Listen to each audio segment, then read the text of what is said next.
do you get when you mix a tropical paradise, a talking orphan made of goop, and a squirt gun with ChatGPT installed? Well, you mainly get an Italian put on trial for eco-terrorism, but you also get Super Mario Sunshine. Super Mario Sunshine is a fever dream of a game. I played it for the first time in 2025, and I 100%ed it live on Twitch because I hate myself. But today, we're here to ask the question, is Super Mario Sunshine still good? And does it hold up in the big 25? But before we get to that, we gotta add a little bit more context here. Ever since I discovered speedruns, I was instantly hooked. I mean, watching people run around a level as fast as possible, breaking glitches, walking through walls, it's like ADHD catnip, and my dopamine did not let me look away. And early on in my speedrun watching career, I stumbled across Sunshine speedruns.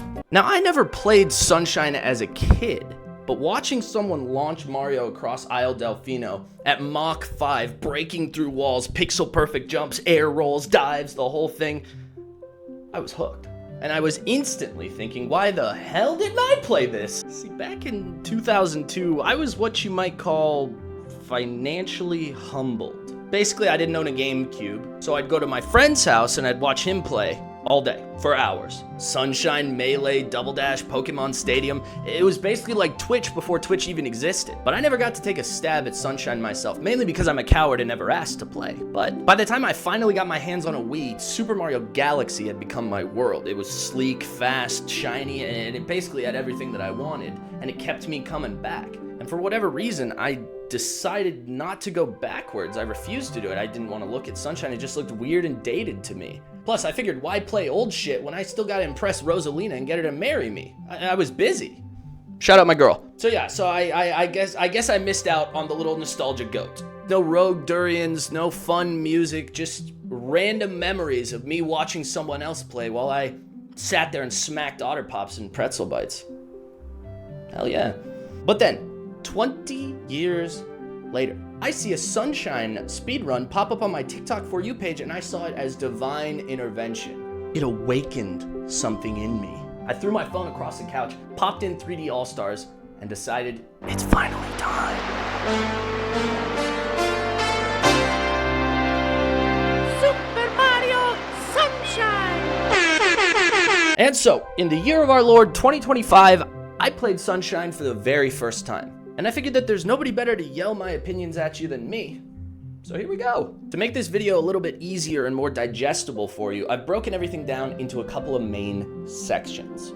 We got gameplay, vibes, things that pissed me off, and finally, our 100% accurate and based opinion. So, let's take a look at what a first-timer thinks of an oil tycoon's worst nightmare and see if it still holds up. First, we gotta talk about the Sunshine is not as easy as I thought it was gonna be. Going in, the only 3D Mario game I had played before was Galaxy, so I guess I just assumed that everything would be pretty much the same. Same controls, same graphics, just plus a couple of weird 90s, early thousands bugs. But oh my god, was I wrong. First off, Mario moves like an absolute maniac. He's twitchy, finicky, slidey, and he acts like he's 12 mushroom IPAs deep. I mean, I swear to God, every single time I give this man a command, he completely disregards it and makes up his own rules as he goes. At first, I couldn't stop spin jumping. I'd just nudge him a little bit and he'd be pirouetting off a cliff like he's auditioning for Mushroom Kingdom on Ice. Oh, don't even get me started on the directional inputs. I mean, if you point his little feet even 1 centimeter in a different direction, he's flying off to God knows where. And turning? Bro. I mean, he basically overshoots by a mile or pretends that you're not even holding the controller. But with all that being said, the movement mechanics are surprisingly great. Look, I know that's a huge 180, but I genuinely had more fun with these game mechanics than any I've played in years. While yes, each element by itself is a little hard to figure out and get precise, your ability to chain them all together is unbelievable. The options in your little Mario tool belt are insane, but then toss Flood into the mix? Ridiculous. I know that online a lot of people have said over the years that Flood is stupid and for babies, but let me tell you something right now. This stupid baby thinks that Flood is a great addition. Need to hover a bit higher? Flood. Need to maintain your momentum. Flood. Need to unfuck your jump. Flood. The possibilities to fix my constant mistakes are endless. When really getting into it, this game would be nothing without Flood. I mean, yes, I understand that the main gimmick of the game is you having a sentient garden hose strapped to your back, but I feel like he's more than that. Flood is like an extension of Mario, and I found myself kind of sad whenever I didn't have him with me on my journey. I mean, he's just a little guy. He's just trying to help, right? I mean, look at him. I think that he lends himself perfectly to every level, and it's almost like the game developers designed the levels with that in mind. Speaking of that, I don't think I can overstate enough just how much variety is in this game. Every level feels unique and like it's just begging you to come back and find a different route or explore a new section of it. And that's what I loved most about this game. It felt like as I changed and got better, the world changed with me. When I started playing the game, I was playing it like a little idiot. I was running around getting every shine in the most mundane way possible. No spin jumps, no wall kicks, no flair at all. Just jumps, hovers, and the occasional side flip if I was really feeling myself that day. But after I beat Bowser, I started skipping around like a goddamn schoolgirl. I could literally feel my skill set opening up, and the world opened up with me. Every world that you go into starts off in some type of situation where most of the shines are blocked off, but slowly everything starts to clear out, and you really get a sense that you are actually having an impact on this world. I mean, Noki literally goes from a polluted mess to a happy dentist's office. Mario literally goes into Serena Beach, constructs a hotel with his bare hands. He did then establish an underground gambling ring that's going to ruin the Pianta economy for generations to come, but we don't talk about that. The point is that this game has a surprising amount of depth for just being a fun little Jumpman beach game. Mario changes the world for the better, and by the end of the game, you really start to feel it. Speaking of feeling, we got to talk about the vibes. They're dope. Nah, just kidding, nerds. Here we go. Listen, the vibes, chef's kiss. Isle Delfino's beautiful, colorful, the music slaps, and there's like this sunshiny haze that goes over everything the entire game. Basically, every level looks like a vacation you can't afford. It's the most aesthetic Mario game ever. Isle Delfino puts it there alone for me, but this entire game is incredible. While they are all beach levels or things themed around beaches, I think that each one really has its own vibe and uniqueness that doesn't get tiring. Serena feels laid back and chilled. I mean, it's got a constant sunset and beach chairs laid out everywhere. And then you go just 2 areas over and you find yourself in the nightmarish hellscape that is Rico Harbor. But let's break it down and talk about each area a little bit more, and we'll go over some of my favorites. Delfino Plaza, like I said, is the hub world and also, ideally, my retirement community. While most games seem to spend as much focus and attention on getting you out of the hub world as possible, Isle Delfino really has this kind of indescribable magic that really made me want to stay there and keep exploring around. And thank God, because I mean, the music is insane. At the start, there's so much charm packed into a tight little space, but as you progress, that space becomes bigger, and for me, the charm just amplified from there. I mean, honestly, I feel like it might be the perfect hub world. I just love that little town so much, even with their confusing economy and questionable judicial decisions. Guilty. But no hub world is complete without the levels to go into from the hub, so let's get into those. Bianco Hills is a great starter level by any game standard. It's fun, has an amazing soundtrack, and it really gets you used to the concepts and ideas that they're gonna hammer home later on in the game. Also, it's our first time we get to hear probably the best and only acceptable use of a cappella. I don't know who greenlit this version of the song, but I would like to kiss you on the lips. Rico Harbor is great as long as you don't mind being abused by one of the 4 elements. I mean, I never thought that I would hate wind, but here we are. Gelato is a sprawling beach with a singular gelato shop on the pier that I personally think would benefit from potentially having a fucking Cataquack exterminator come out. I mean, Jesus, fellas, how do you think you're gonna get any goddamn business when the customers are flying 55 feet up in the air and getting stuck in the sand? It's not gonna work. But overall, I think it's a great area, and it really cemented in my mind that this has one of the best soundtracks of all time for any game. I don't know, I just kept picturing myself drinking a beer and playing volleyball on that beach. I really enjoyed it. You know what? I'm about to say it. I think Pinna is a shitty theme park. There's what, 3 rides?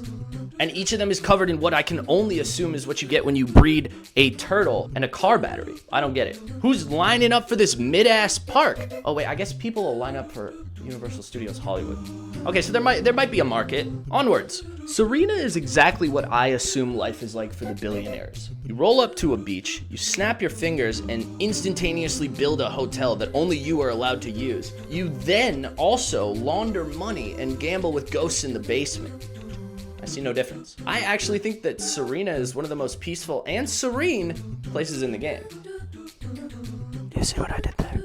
Besides all the poison stingrays and the ghosts, I feel like this would be a pretty nice place to kick back, relax, and pass out drunk. Noki is easily one of my favorite areas, bar none. The level lends itself perfectly to Mario's verticality and moveset, and it's just so much fun to jump around on. Also, I did not research what these little dudes were called, but I mean, they're just great. Look at him. How can you not like this guy?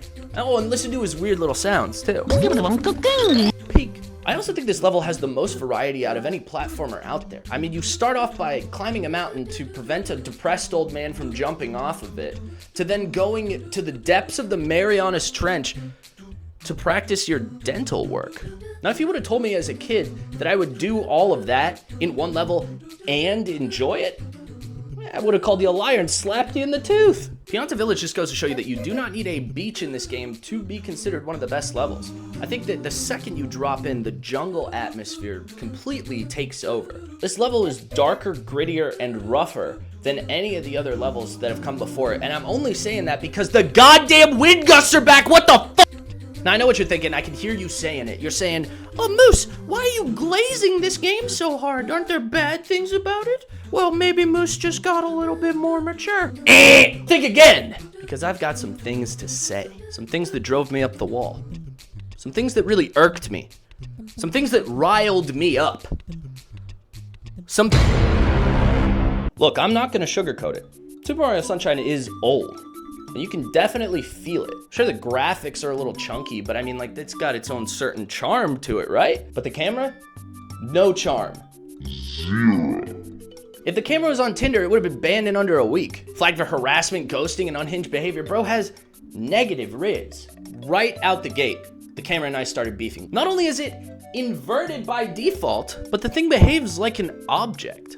A physical object. Like it has mass. It has collision physics, which means it gets stuck constantly. Behind walls, under platforms, inside geometry. It's like it's going on its own vacation while I'm stuck to stumble around with my blind man's cane. Every boss fight, a struggle. Every platforming section, a gamble. Every attempt to just line up a single jump is ruined by this glorified GoPro on a Coke binge. It's less dynamic camera and more you trying to film your vacation from a drone that's been possessed by a demon. Oh, and you'll try to fix it. You will. You'll go into the settings, you'll change the uninvert thing, but then you get back out and you realize that, oh, it only changes one of the inversions. The other one's stuck like that forever. There's nothing you can do. I don't understand it. It's like Nintendo said, oh, pain is just weakness leaving the body, and you look weak as shit. I mean, my God, I'm convinced that if the game just had a properly working camera, it wouldn't be half as challenging as it actually is. Oh, but that's the other thing. This game is hard as fuck. Look, I'm not claiming to be a god tier gamer, but I did beat Elden Ring with all my controllers still intact and a bit of my sanity left over, so I'm gonna count that as a win. You might go into this and you think, oh, it's a bright game, it's got funny colors, it's got a stupid story, it must be easy peasy lemon squeezy.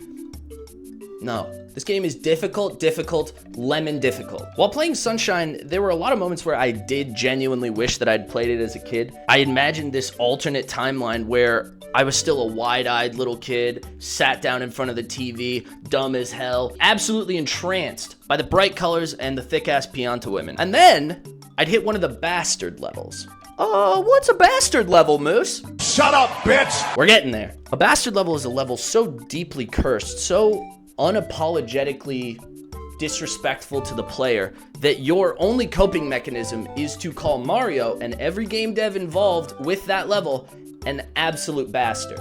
But these aren't just hard levels. No, hard can be fun. Bastard levels are hard for the wrong reasons. They're stupid, they're cruel, they spit in the face of logic and physics. They're levels that were coded in the fires of hell and unleashed upon humanity. You already know the all-stars here.